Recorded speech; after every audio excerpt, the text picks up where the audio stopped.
Hello friends, welcome to our channel. இன்றைக்கி நான் மாம்பழம் சீசன் இது, அதனால் மாம்பழம் வச்சு ஒரு கேக் செய்ய போகிறேன். இது ரொம்ப டேஸ்ட்டாக இருக்கும். மாம்பழ கேக் கூட இது வேறு மாதிரி டேஸ்ட் கொடுக்கும். அப்புறம் இது நம்ம ஸ்டோர் பண்ண முடியாது, ஒரு நாள் வச்சு மட்டும் தான் சாப்பிட முடியும். பழத்தில் செஞ்ச கேக் இல்லையா, அதனால் நம்ம ஸ்டோர் பண்ணி வச்சு சாப்பிட முடியாது. அதனால் நான் ஒரு மாம்பழம் நல்லா கட் பண்ணி வச்சுருக்கேன். அது மிக்ஸி ஜாரில் சேர்த்துக்கலாம். அது கூட அரை கப்பு சர்க்கரை, அரை கப்பு எண்ணெய் போட்டு நம்ம இது கிரைண்ட் பண்ணிக்கலாம். இது கிரைண்ட் பண்ணும்போது நல்லா மாம்பழம் பேஸ்ட்டு மாதிரி வரும். இது பாருங்கள், இந்த மாதிரி திக்னஸாக மாம்பழம் பேஸ்ட் ரெடி ஆகிடும்.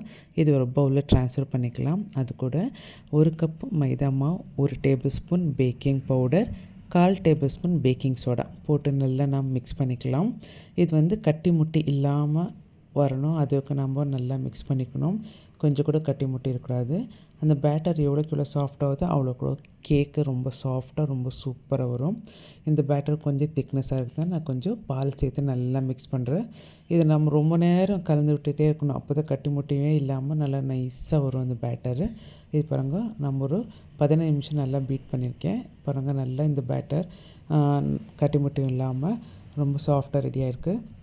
இப்போ நான் கேக் ட்ரேயில் ஆல்ரெடி பட்டர் தடவிட்டு மேலே மைதா மாவு ஸ்ப்ரெட் பண்ணியிருக்கேன். உங்ககிட்ட பட்டர் ஷீட் அதை வச்சு போட்டுக்கலாம். இந்த பேட்டர் அதில் ஊற்றிட்டு செட் பண்ணிவிட்டு ஓவனில் 180 டிகிரி செல்சியஸில் ப்ரீ ஹீட் பண்ணிங்க 20 நிமிஷம். அதே மாதிரி 180 டிகிரி செல்சியஸில் 25 மினிட்ஸ் நம்ம பேக் பண்ணி எடுத்துக்கணும். இது பாருங்கள், இதே ரெடி ஆகிடுச்சு கேக்கு. 25 நிமிஷம் நான் பேக் பண்ணி எடுத்துட்டேன். கலர்ஃபுல்லான மேங்கோ கேக் ரெடி ஆகிடுச்சு. வாங்க பார்க்கலாம் எப்படி இருக்குதுன்னு சொல்லிட்டு. இது கொஞ்சம் ஆறட்டும், ஆறின பிறகு கட் பண்ணலாம். இல்லைக்கா கட் பண்ணுறதுக்கு சரியாக வராது. பார்க்குறதுக்கும் எல்லோ கலரிஷாக இருக்கும். கேக்கும் ரொம்ப சாஃப்டாக ரொம்ப நல்லாயிருக்கும். மாம்பழ கேக்கோட இந்த கேக் டேஸ்ட் வித்தியாசமாக இருக்கும். ஆனால் ஸ்டோர் பண்ண முடியாது, இன்ஸ்டண்ட்டாக சாப்பிட்ற மாதிரி இருக்கும்.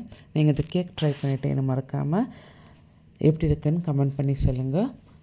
இது பாருங்கள், ரொம்ப சாஃப்டாக இருக்கும். கலரும் பாருங்கள், எல்லோயிஷ் கலரில் ரொம்ப நல்லாயிருக்கு. உங்களுக்கு இந்த வீடியோ பிடிச்சிருந்தால் லைக் பண்ணுங்கள், ஷேர் பண்ணுங்கள், கமெண்ட் பண்ணுங்கள். மறக்காமல் சப்ஸ்கிரைப் பண்ணுங்கள். தேங்க்யூ ஃபார் வாட்சிங், கீப் சப்போர்ட்டிங். தேங்க்யூ. இந்த சீசனில் மட்டும் தான் செய்ய முடியும், ட்ரை பண்ணிடுங்க.